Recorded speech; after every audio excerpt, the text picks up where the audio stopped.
കുഞ്ഞാലിക്കുട്ടി സാഹിബെ, മുസ്ലിം ലീഗിന് എന്നെ തോൽപ്പിച്ച് മുന്നോട്ട് പോകാൻ എന്ന് ആഗ്രഹമുണ്ടെങ്കിൽ നിങ്ങൾക്കാർക്കെങ്കിലും എന്റെ തോൽവി കണ്ട് സായുജ്യമടഞ്ഞ് കണ്ണടക്കാമെന്ന മോഹമുണ്ടെങ്കിൽ ആ മോഹം അങ്ങ് വെച്ചേക്കൂ.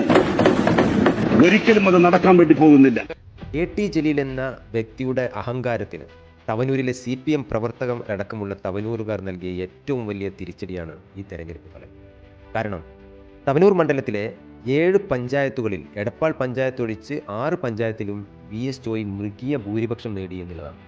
അതിൽ എടപ്പാൾ പഞ്ചായത്തിൽ തന്നെ 330 വോട്ടുകൾ മാത്രമാണ് കെ.ടി. ജലീലിന് ഭൂരിപക്ഷം നേടിയെടുക്കാൻ കഴിഞ്ഞത്.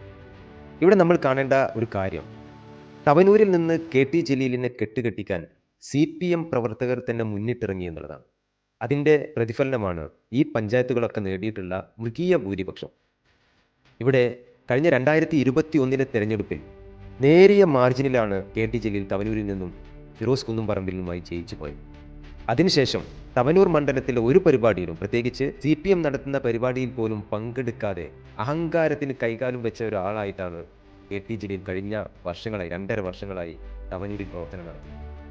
ഒരുപക്ഷെ ഈ തെരഞ്ഞെടുപ്പിൽ CPMൻ്റെ നല്ലവരായിട്ടുള്ള പ്രവർത്തകർ തന്നെ കാത്തിരിക്കുകയായിരുന്നു. കാരണം എങ്ങനെയെങ്കിലും ഈ അഹങ്കാരിയെ തവനൂരിൻ്റെ മണ്ണിൽ നിന്നും മലർത്തിയടിക്കുന്നതിന് വേണ്ടി അവർ തന്നെ കാത്തിരിക്കുകയായിരുന്നു എന്നതാണ്.